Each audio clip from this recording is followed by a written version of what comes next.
भाई PAT Cummins ने ये सीरीज शुरू होने से पहले कहा था कि हम बीजीटी को 5-0 से जीतेंगे। वो तो शुक्र है जीजी का और रोहित शर्मा का, जिसकी वजह से ये सीरीज हम सिर्फ 3-1 से हारे। बीजीटी का पहला टेस्ट मैच हारने के बाद भी इसने यही कहा था कि एक आधे मैच को आधे से कोई फर्क नहीं पड़ता, हम दुनिया की नंबर 1 टेस्ट की टीम है। उन्होंने उसकी तरह खेल के भी दिखाया, 3-1 से बीजीटी हराया और 10 साल के बाद इंडिया बीजीटी हार गई। भाई पहले कम से कम वर्ल्ड टेस्ट चैंपियनशिप के फाइनल तक तो पहुंच जाते थे, अब तो फाइनल से भी बाहर हो गए और बीजीटी को 10 साल के बाद जो हम हारे, मेरे ख्याल में तो हम डिजर्विंगली हारे। बाय फार ऑस्ट्रेलिया ज्यादा अच्छी टीम थी और अगर ये आखिरी टेस्ट मैच ड्रॉ हो भी जाता तो मेरे ख्याल में वो हमारे लिए ज्यादा बुरा ही होता, अच्छा तो ना ही होता और प्रॉब्लम्स आ जाती। क्योंकि जिन चीजों पे सवाल उठने चाहिए जैसे गौतम गंभीर की कोचिंग पे और बैटिंग और बॉलिंग कोच पे और उसके साथ साथ कैप्टनसी पे, वो ना उठते।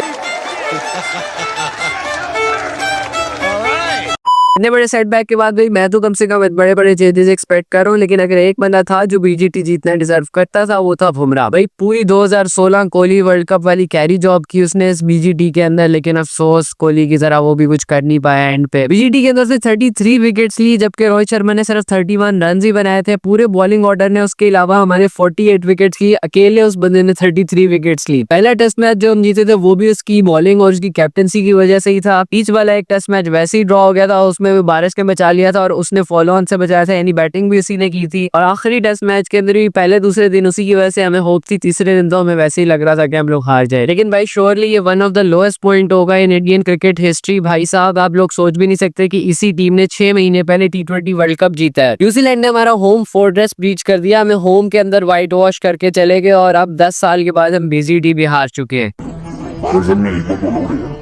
भाई 10 साल में कुछ अलाउ नहीं होता, क्या हो गया? सारे रिकॉर्ड्स तोड़वाने के लिए शुरू हुई थी क्या जीजी एरा? मतलब गौतम गंभीर की एरा का आप इसी बात से अंदाजा लगा ले कि हम लोग सिर्फ बांग्लादेश को हरा पाए हैं टेस्ट के अंदर और एक टेस्ट मैच ऑस्ट्रेलिया से जीत पाए। आखिरी 8 टेस्ट के अंदर हम लोग 6 हारे हैं, एक ड्रॉ की है वो भी बारिश की वजह से और एक मैच हम लोग जीते हैं। भाई T20 के अंदर हाँ थोड़े बहुत अच्छे प्लेयर्स आए हैं गौतम गंभीर की वजह से, लेकिन मेरे ख्याल में तो ये है ही T20 का कोच, ये ODI के अंदर भी पता नहीं कैसी सी कोचिंग कर पाएगा। अभी हालात नहीं है भाई ODI और टेस्ट के अंदर, तो भाई प्लीज इसको चेंज कर दो हमारी मेंटल हेल्थ के लिए भी और अपनी टीम की बेहतरी के लिए भी। लेकिन आखिरी मैच की बात करें तो भाई साहब सिराज और प्रसिद्ध कृष्णा ने आखिरी इनिंग के ऊपर अच्छी खासी एफर्ट की, लेकिन हम लोगों को पता ही था कि बुमराह बैटिंग करने तो आ गया था, बॉलिंग करने हम लोगों को होप थी आएगा लेकिन नहीं आ पाया। मेरे ख्याल में अगर बुमराह आ जाता तो हम लोग जीत सकते थे। मैंने इसी बात के ऊपर रील बनाई थी, इंस्टा पे भी फॉलो भी कर लो और जाके देख भी लो वो रील। अगर वो होता तो हम इनको 120 के ऊपर भी निपटा के ये वाला मैच ड्रॉ कर लेते, लेकिन जैसे मैंने पहले कहा उससे हमारे लिए प्रॉब्लम्स ही होनी थी क्योंकि चेंजेस ज्यादा बड़े नहीं होने थे। आग लगी बस्ती में, विराट खाई अपनी मस्ती में। एक तो 6 स्टंप वाली बॉल से लव स्टोरी नहीं खत्म हो रही, ऊपर से अपने रन्स भी दिखा रहे हैं कोहली। भाई यार इंस्टाग्राम के एडिटर्स के लिए कंटेंट देना बंद करो और परफॉर्मेंस दो भाई प्लीज। भाई मतलब फैंस भी तरस गए हैं यार वो 2016-17 वाला प्राइम कोहली देखने के लिए। क्या ही वक्त होता था जब वो अकेला आके ऑस्ट्रेलिया को हरा के चला जाता था ऑस्ट्रेलिया में। दूसरी इनिंग में जब वो आउट हुआ तो वो खुद भी थोड़ा थोड़ा अपसेट लग रहा था, अपने ऊपर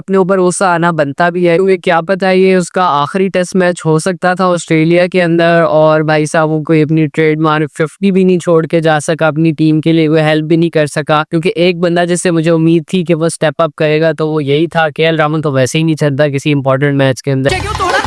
अब मेरे पास तो यही मशवरा है कोहली और रोहित के लिए कि भाई साहब प्लीज रणजी ट्रॉफी के अंदर जाओ, अपनी फॉर्म को ठीक करो। लंदन जाने से बेहतर है रणजी ट्रॉफी खेलो, अपनी फॉर्म को बेहतर करो और वापस कम बैक करो। क्योंकि हम जितना भी बुरा भला कह लें दोनों को, हम सब लोगों का दिल तो नहीं मान सकता कि हम इनको रिटायर होता हुआ देखें। भाई एक बंदा जिसने रिस्पॉन्सिबिलिटी ली और इंडिया टीम की बैटिंग को कुछ संभाला वो पंत था। उसने अपने स्टाइल से खेला, किसी की बात वगैरह नहीं सुनी। हालांकि उसको अपने स्टाइल पे खेलने पे गालियां भी पड़ती हैं लेकिन फिर भी उसने किसी की बात नहीं सुनी। उसने अपने स्टाइल से खेला और सबको रॉन्ग प्रूफ कर दिया। मैं तो ये सोच रहा हूँ कि आखिरी टेस्ट के बाद इसको ड्रॉप करने के रूमर्स आ भी कैसे रहे थे। इतने इंपॉर्टेंट प्लेयर को सिर्फ एक आधी बैड शॉट की वजह से आप ड्रॉप नहीं कर सकते। आफ्टर बुमराह और जायसवाल मेरे ख्याल में ये आपका बेस्ट प्लेयर हो सकता है बीजीटी के अंदर। जिस दिन जायसवाल खेलता है सिर्फ जायसवाल ही खेलता है, जिस दिन नीतीश खेलता है उस दिन सिर्फ नीतीश ही खेलता है, जिस दिन पंत खेलता है उस दिन सिर्फ पंत ही खेलता है। विराट, रोहित और गिल किसी दिन खेलते ही नहीं है और राहुल को अपनी जगह का ही नहीं पता। मेरे ख्याल में ये लाइन बीजीटी की सारी समरी हम सब लोगों के सामने रख देती है। थोड़ा यार बस मारो गोली। उधर साउथ अफ्रीका भी पाकिस्तान पाकिस्तान को साउथ अफ्रीका में डोमिनेट करी है। 2-0 से उन्होंने पाकिस्तान को वाइट वॉश कर दिया है। पहले टेस्ट मैच क्लोज था लेकिन दूसरे टेस्ट में पूरी तरीके से डोमिनेट किया। शान ने थोड़ी सी सेंचुरी से कंट्रीब्यूशन की और बाबर ने 2 50 मार दी एक ही दिन में। भाई पहले 2 साल में एक भी 50 नहीं, फिर उसके बाद आखिरी इनिंग्स के अंदर 50 और उसके बाद अब 3 कंसेक्यूटिव 50 हो चुकी हैं और एक दिन में 2 भी आई हैं। मतलब यूनिक रिकॉर्ड है इस बंदे के। और क्या हम कह सकते हैं कि बाबर का कमबैक हो चुका है नए बल्ले के साथ, सीए के बल्ले के साथ उसने साइन कर लिया है। तो बात इस मैच के अंदर सबसे ज्यादा इंपॉर्टेंट थी वो भाई साहब थी 600 प्लस रन। भाई साहब 600 से ज्यादा रन पेल दिए, वो भी साउथ अफ्रीकन कंडीशंस में। इन कंडीशंस को बॉलर के लिए अच्छा समझा जाता है और इंडिया ने ये प्रूव भी करके दिखाया था कुछ टाइम पहले। और एक और यंगस्टर पाकिस्तान को कुट लगाते हुए और अपनी एवरेज बढ़ाते हुए। ये पाकिस्तान का सिंपल सा मोटो है, win only in ODIs and in rest of the formats there is only that. तो विन है या तो लर्न है। लो भाई, हम इंडियन क्रिकेट टीम से तो यही होप करते हैं कि बड़े बड़े चेंजेस जल्द से जल्द होंगे। और मुझे इंस्टा वगैरह पे फॉलो करना भी मत भूलना। वीडियो अच्छी लगे तो लाइक कर देना, शेयर कर लेना। हाँ, उन सारी चीज़ों की लिंक मेरे चैनल में भी मिल जाएगी, डिस्क्रिप्शन में भी मिल जाएगी। सब्सक्राइब भी कर देना। मिलेगी अगली वीडियो में, तब तक के लिए बात।